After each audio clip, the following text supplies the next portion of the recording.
Hello students, I am Rajashri ma'am and this is the third part of the explanation of the story The Night the Roof Blew Off by Ruskin Bond. So everything was wet by the rainfall and the roof of the house had broken away and water was pouring down inside it. After that the author and his family moved all the belongings to the children's room because that was only dry place in that house. After that, what happens? Let's see.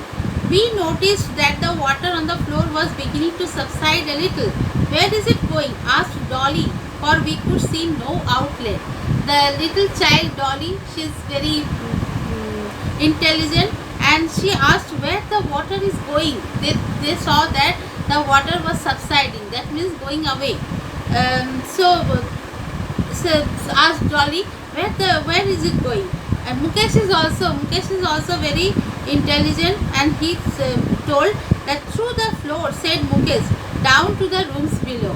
And the water was going. There are gaps in between the planks of woods in a wooden house, and through which the water went to the next floor just under them. He was right too. Cries of consternation from our neighbors told us that they were now having their share of the flood. And Mukesh was right, because at that time they heard the shouting of the neighbors or crying of the neighbors who were staying just under them, because they are now getting flooded with the water which had poured down from there. Our feet were freezing because there hadn't been time to put on enough protective footwear, and in any case shoes and slippers were now awash, and they were getting extreme cold, feeling chilled because they had not enough footwear to wear, because all of them were wet, and tables and chairs were also piled with high books. They couldn't sit on the tables or chairs because all the books were gathered there. I hadn't realized the considerable size of my library until that night. Then the author could understand that the actual number of books he had. The available beds were pushed into the driest corner of the children's room, and there huddled in blankets and quilts spent the remaining hours of the night while the storm continued to threaten further mayhem. And they went to the children's room because that was the only place which was dry, and they huddled together, that means thronged there or nestled closely there, and they just spent the rest of the night. And the storm was still threatening them with its intensity. But then the wind fell and it began to snow. But after some time the wind fell and it began to snow, while through the door to the sitting room I could see snowflakes drifting through the gaps in the ceilings, settling on picture frames. He could see that the snowflakes were settling down on the things over there. There are picture frames, statues and miscellaneous ornaments on which the snow covered them. Mundane things like a glue bottle and plastic doll took on a certain beauty when covered with soft snow, and everything, the ordinary things like glue bottles and plastic doll, all became very beautiful, marvelous when they were covered by the snow. The clock on the wall had stopped, and with its covering of snow reminded me of a painting by Salvador Dali. Salvador Dali was a Spanish painter, Spanish artist, and he used to paint unusual things. And the things, the wall clock reminded the author about the painting of Salvador Dali. And my shaving brush looked ready for use, because the snow on the shaving brush was looking like the foam by which one can shave. Most of us dozed off. I sensed most of us dozed off, that means slept lightly, not deeply.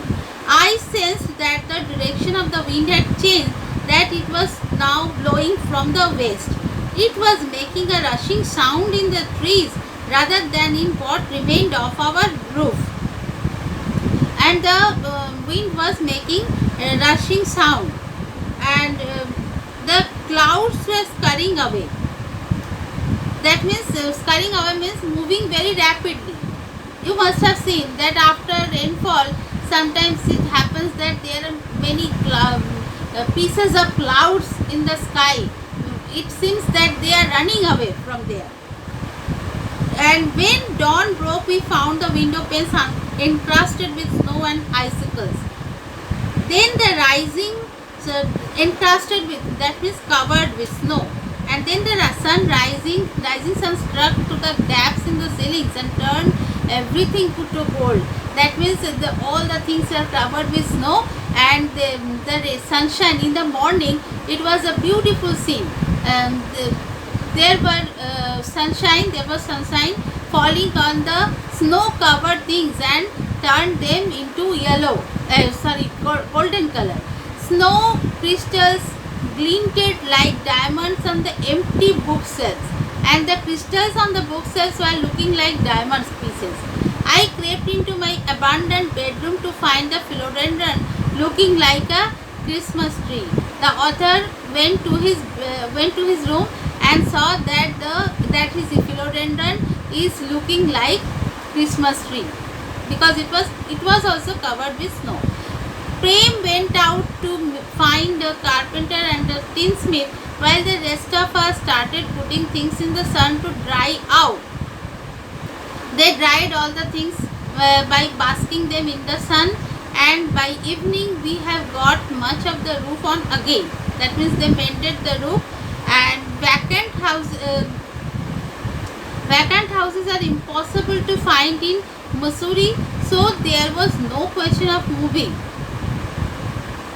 But it's a much improved roof now. I look forward to the approaching winter with some confidence. And they mended the roof and made it better than before, and that is why they became very confident, and there was no question of moving to another house, because it was very difficult to get vacant houses in Missouri. So let's revise. We noticed that the water on the floor was beginning to subside a little. Where did the water go? The water went to the next floor just under them. What remained the author of a painting by Salvador Dali? Reminded the author of a painting by Salvador Dali. The wall clock covered with snow was reminded the author about the painting by Salvador Dali. But why did the author's family not consider moving into another house? The author's family did not consider to move in another house, because it was impossible to find vacant houses in Missouri. So I have discussed the short question answers and explained the chapter line by line, and students, you must have got help from it, I hope. And so this is all, and please follow the description, because I am uploading many important things there. So please see it, and please subscribe to my channel. And that is all for today. Thank you.